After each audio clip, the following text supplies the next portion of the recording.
Today's updates take us to the front lines of Ukraine and beyond, where battles are intensifying and military strategies are reshaping global power. From Russia's tactical advances to Algeria's surprise purchase of Russia's fifth-generation Su57 stealth fighters, we'll break down how these events fit into a bigger picture. As Colonel Douglas Macgregor often says, strategy is timing, and timing is everything here. There are a few hard points. One just fell recently within the last 24 hours, and the Ukrainians took very heavy losses, and there were several that surrendered. They're going to continue to fight in small groups, penny packets, until there's nothing left. And this will also have an influence over what goes on in the Middle East. I think the Trump team and the supporting cast is very interested in a win. In other words, whatever they do, whatever the president does, it has to be portrayed as a quote-unquote win for President Trump. Problem right now is that no such win is possible in Ukraine, and I think the president is beginning to figure it out. He's surrounded by people who are not telling him the truth. This week's battlefield updates reveal significant developments. This afternoon, Ukraine launched a massive UAV attack targeting Russia's northeastern and eastern regions. According to reports, this was a large-scale offensive with dozens if not hundreds of drones involved. Meanwhile, Russia intensified its airstrikes, especially on Donetsk, Kramatorsk, Slavyansk, and Konstantinovka. Strikes were also reported in Sumy, Poltava, and Kyiv. The scale of these attacks was described as unprecedented, with Russian aircraft hitting Ukrainian positions across multiple fronts. In Kiev, Russia claims to have destroyed one of Ukraine's largest UAV manufacturing plants. Intelligence operations allegedly provided exact coordinates, enabling missile strikes on the facility, leaving it in ruins. Additionally, Belarus accused Ukraine of attempting a UAV strike in Gomel, while Romania reported Russian aircraft entering its airspace for several minutes. With tensions soaring, the conflict continues to escalate on all fronts. This week we're seeing some dramatic developments on the battlefield. Russian forces have captured the city of Vodyan and the key highway intersection between Pokrovsk and Kostiantynivka, posing a serious threat to both cities. For Ukraine, this is a dangerous turning point. Additionally, Russia has rapidly expanded its positions along the Oskil River, even creating a new bridgehead there. They've also broken through Ukrainian defenses near Velika Novosilka and fully secured Andriivka. This move effectively closes off a large pocket of Ukrainian positions. Both sides are escalating tactical operations at an intense pace, setting new records for air combat in the region. These developments could be a sign of even more intense battles in the days ahead. In the past 48 hours, Russian forces launched a major offensive west of Velika Novosilska, making significant territorial gains. They've taken control of key sections of the road connecting Velika Novosilska to Zaporizhia, cutting off a crucial Ukrainian supply route. This move is part of Russia's strategy to encircle and isolate Ukrainian defensive positions.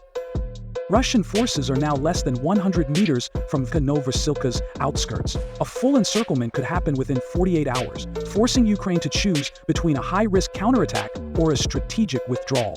Ukraine's fortified lines were breached in just hours, and the contested gray zone now extends dangerously close to their main defenses. Reports suggest Russia is deploying more artillery and mechanized units to secure their gains and prepare for a larger offensive towards Zaporizhia. If successful, this breakthrough will give Russia direct access to southern Ukraine, posing a major threat to Ukraine's defensive strategy in the region. In the Andriivka-Kostiantinople sector, intense fighting in the last 48 hours has drastically changed the situation. Russian forces captured the northern part of Zelenivka early this morning and later secured full control of Andriivka. This victory cuts off Ukrainian forces from reclaiming the city and gives Russia a key staging ground for deeper advances toward Kostiantinople. For Ukraine, losing Andriivka is a major setback. Kostiantinople is now exposed, and recent Russian gains near Dachny have widened the front, forcing Ukraine to stretch its defenses dangerously thin. Kostiantinople is a vital junction for Ukrainian supply lines. If it falls, Russian forces will have a clear path towards Zaporizhia, potentially collapsing Ukraine's regional defense network and threatening nearby cities. Fighting around Kostiantinople is escalating rapidly, with heavy artillery and close-quarters combat. The next 48 hours will be critical. If Ukraine can stabilize its line, there's still hope for a counterattack, but if Russia maintains its current momentum, a full retreat may be inevitable. The battle for Pokrovsk has escalated into one of the most contested fronts on the battlefield. Heavy fighting continues as both sides struggle for control. Udatne, just north of Pokrovsk, is now the center of the clashes. Russian forces launched a major offensive here, forcing Ukraine to rush reinforcements to prevent a breakthrough.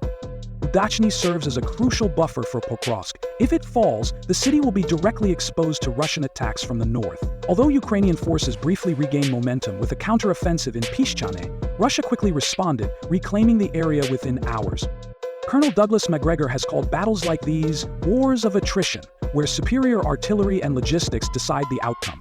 Pokrovsk's strategic location at the crossroads of key supply routes makes it essential for both sides. Losing it would give Russia a staging point for deeper advances into Ukrainian-held territory.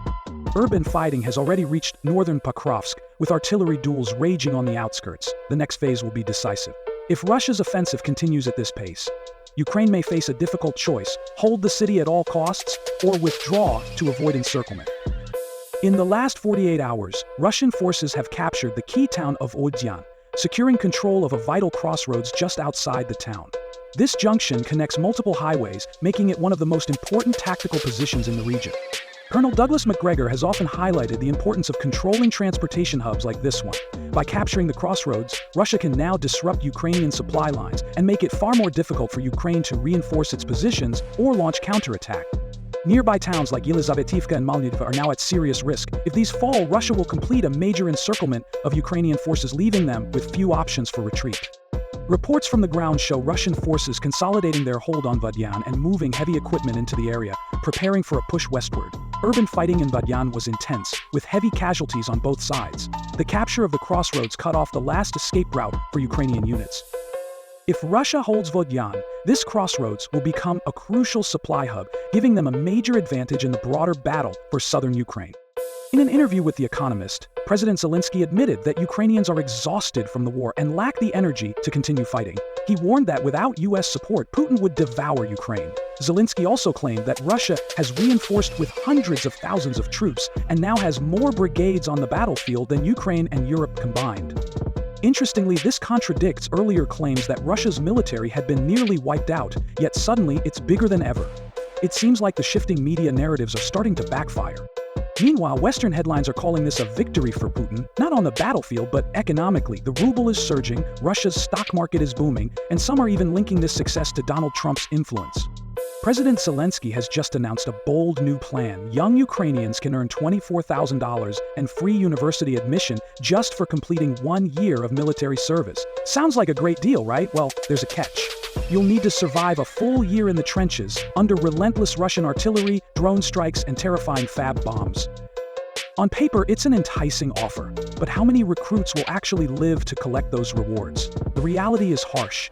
Imagine an 18-year-old signing up, thinking it's a once-in-a-lifetime chance, only to end up stuck in a freezing trench near Bakhmut, dodging bombs and waiting for reinforcements that never arrive. And here's the darker truth. If they don't survive, the government doesn't have to pay a cent. No money, no university, nothing. For the government, it's a win-win. Every recruit who doesn't return saves them thousands.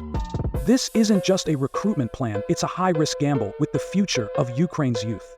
The mystery is over. Algeria has become the first country to purchase Russia's fifth-generation stealth fighter, the Su57. On February 12, Algerian state TV confirmed the deal, revealing that Algerian pilots are already in Russia for training. If all goes as planned, the first Su57S will be delivered by the end of this year, far ahead of the initial schedule for 2028. The export version, Su57E, is reportedly equipped with customized avionics and IFF systems, with its cockpit adapted for English displays. It's expected to integrate non-Russian weapons at Algeria's request. While the price remains a mystery, it's rumored to be significantly cheaper than Western jets like the F-35.